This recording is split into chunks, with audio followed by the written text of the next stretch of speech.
চাষি ভাইরা, অমৃত কৃষি চ্যানেলের পক্ষ থেকে আপনাদের জানাই সবাইকে স্বাগত। আপনারা দেখছেন এটা যশোরের লতিরাজ বাড়ি অন লতি কচুর জাত। তা এই লতি কচুর জাতে আপনাদের কি পরিমাণ ধর আর কি পরিমাণ ফলন সেটা আপনারা নিজের চোখেই দেখতে পাচ্ছেন। যেহেতু গাছ ছোট ছোট গাছ, এখন কিন্তু পুরো শীত পড়ে গেছে, এখনও পৌষ মাস আসি নাই। তা আপনারা এক এক গাছের গোড়ায় দেখেন যে কি পরিমাণ লতি আপনাদের ছেড়েছে। তা অনেকেই কিন্তু প্রশ্ন করে বলে যে সেকন লতি আর মোটা লতি এর জাতটা আলাদা কি এক? তা আমরা সেটা বলবো যে এর জাতটাই কিন্তু এক, কারণ এই জমিতে কোনো লতি কচুর কোনো চারা নেই। তা আমরা কিন্তু এই লতি কচুর চারা যখন আমরা সুন্দরবন কুরিয়ারে আমরা সারা বাংলাদেশে ডেলিভারি দিয়ে থাকি।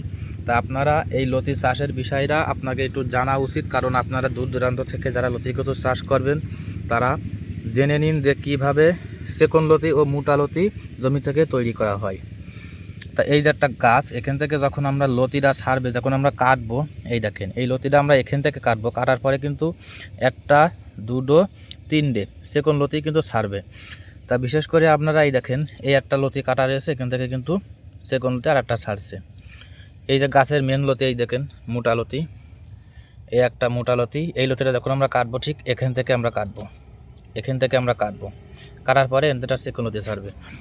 তা আপনারা এই জমিটা দেখছেন, এটা কিন্তু অল্প টু জমি, অর্থাৎ 12 শতক জমি। 12 শতক জমিতে কিন্তু আমাদের 5 মণ করে এই জমি থেকে আমাদের লতি উঠবে। তা 5 মণ করে যদি আমাদের এই জমিতে লতি ওঠে, তা এখনকার লতির বাজার হচ্ছে কেন 70 টাকা লতির বাজার। তা 5 মণ লতি যদি হয় তাহলে দেখেন একবার কি টাকা।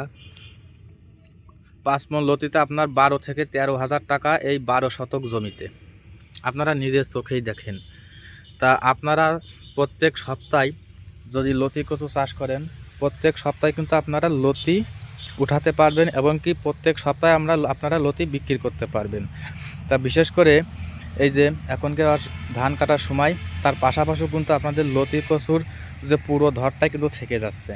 আপনারা যারা 2 বিঘে কিংবা 3 বিঘে ধানের পাশাপাশি আপনারা 10 কাটা কিংবা 5 কাটা লতি কচু চাষ করবেন, তা আপনাদের যে ধানের যে পুরো খরচটা, এই খরচটা কিন্তু এই লতি কচুতেই কিন্তু আপনাদের উঠে যাবে।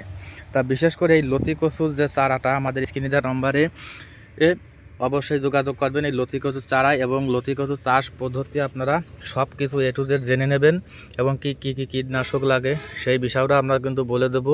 আর সেই কীটনাশকও যদি আপনারা না পান অবশ্যই আমাদের সাথে যোগাযোগ করবেন, আমরা কুরিয়ার মাধ্যমে কিন্তু আমরা সেটা পাঠিয়ে দেব। তা আমাদের যে লতি কচুর যে চারাটা আমরা যে দিয়ে থাকি, এই লতি কচুর চারা, এটার নাম যশোরের লতিরাজ বাড়ি অন জাতের চারা। তা আপনারা চাইলে আপনারা ভালো সুষ্ঠুভাবে কিন্তু আপনারা লতি কচুর চাষ করতে পারবেন, কারণ আমরা সারা বাংলাদেশে আমরা লতি কচুর চারা কিন্তু আমরা ডেলিভারি দিয়ে থাকি। তা আর একটা বিষয় আপনাদের বলে রাখি যে লতি কচু লাগানোর নিয়ম, চলা পিলি হবে 1.5 হাত আর চারা টু চারা 1 হাত। আপনারা এইভাবেই কিন্তু লাগাবেন। এই গাছটা কিন্তু ছোট ছোট গাছ, এখনকে যদি আপনার যে লতিটা লাগাবেন আপনারা 1 বছর ধরেই কিন্তু লতিটা বেচতে পারবেন। তাহলে ভাবুন যে লতি কচুতে কীরকম ফলন এবং কীরকম টাকা। আর আমাদের এখানে যে লতি, এটা কিন্তু আমাদের পাইকারি বাজারে বিক্রি হয়, আমাদের হাতে কেটে বিক্রি হয় না। যেহেতু আমাদের এখানে এখন 70 টাকা 65 টাকা লতির কেজি। আর আপনারা দূর দূরান্ত থেকে যারা লতি কচু চাষ করবেন তারা কিন্তু আপনারা লতি নিয়ে কিন্তু আপনারা বাজারে হাতে কেটে বেচবেন আরও বেশি দামে। তা আপনারা একটা জিনিসই বুঝে রাখবেন যে লতি কচুর চারা, সঠিক চারা আপনারা সংগ্রহ করবেন, কারণ সঠিক চারা সংগ্রহ করতে পারলে কিন্তু আপনারা লতি চাষে লাভবান হবেন। তো সবাই ভালো থাকবেন, সুস্থ থাকবেন, সবাইকে ধন্যবাদ।